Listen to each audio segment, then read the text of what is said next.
弟兄姊妹平安，今日我哋一齊睇以弗所書第2章嘅8至10節經文裏面咁講，佢話你們得救是本乎恩，也因着信，這並不是出於自己，乃是神所賜的，也不是出於行為，免得有人自誇。我們原是他的工作，在基督耶穌裏造成的，為要叫我們行善，就是神所預備叫我們行的。弟兄姊妹，呢段經文雖然只係得3節，但係當中嘅細節係非常之多嘅。今日呢，好想簡單咁樣說明2點。第一點就係請留意內容裡面嘅你們同埋我們。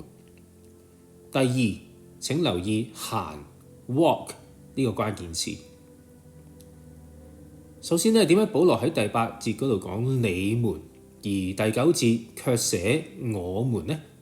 既然收信嘅讀者都係基督徒，又何必分你我呢？其實要理解呢段經文呢，我哋需要留意上下文喎。首先，第2章8至10節其實呼應咗第2章嘅1至3節。睇返第2章1至3節呢，講到明呢，係你們嘅行事為人係隨從今世風俗嘅邪靈嘅罪人。原來呢，整個第2章嘅你們，根據第2章11節係指外邦人。換言之我們就係當年神嘅選民，後來亦都係信咗主嘅猶太人啦。而根據第3節，保羅眼中嘅猶太人包括佢自己，雖然係與神立約嘅選民，卻並不是好東西。因為保羅說我們從前都係隨着肉體同埋心中喜好去行的，唔單止違約並且失見證添。如果我哋咁樣睇嘅話咧，就明白保羅要講明嘅就係外邦人本身罪大惡極，而猶太人更明知故犯，所以罪加一等，簡直係冇得救。所以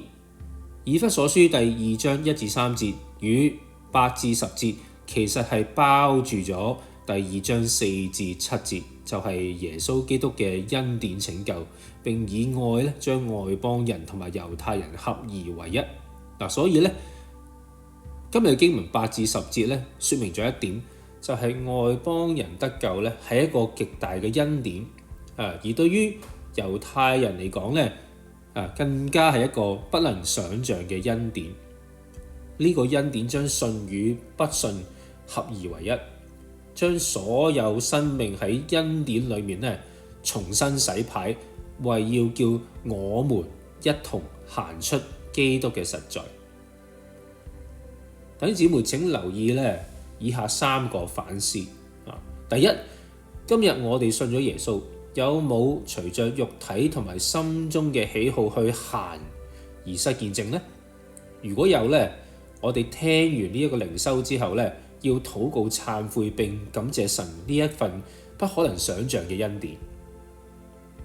第二，我們有沒有對呢個世界好失望呢？又或者覺得好多唔信嘅世人罪大惡極，唔想同佢哋一齊呢？如果有呢個想法嘅話呢，也許聖靈要提醒我們，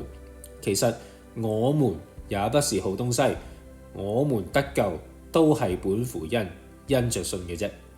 我哋要做嘅就係將福音行出來，walk 行出來，讓世界睇見，並要佢哋喺基督裏面與我哋咧合而為一。所以今日我哋基督徒唔係應該以消極嘅眼光去睇世界，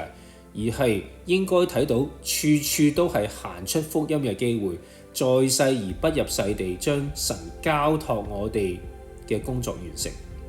讓世界一起與神和好。第三啦，就係請為一位咧，你覺得最大惡極嘅人祈禱，無論佢信與不信，都祈求神將呢個人透過耶穌基督嘅恩典，重新由你我嘅矛盾狀態當中轉化成為我們得到福音嘅好處嘅狀態，並一起行出福音嘅實在咯。感謝大家，我哋下次再見。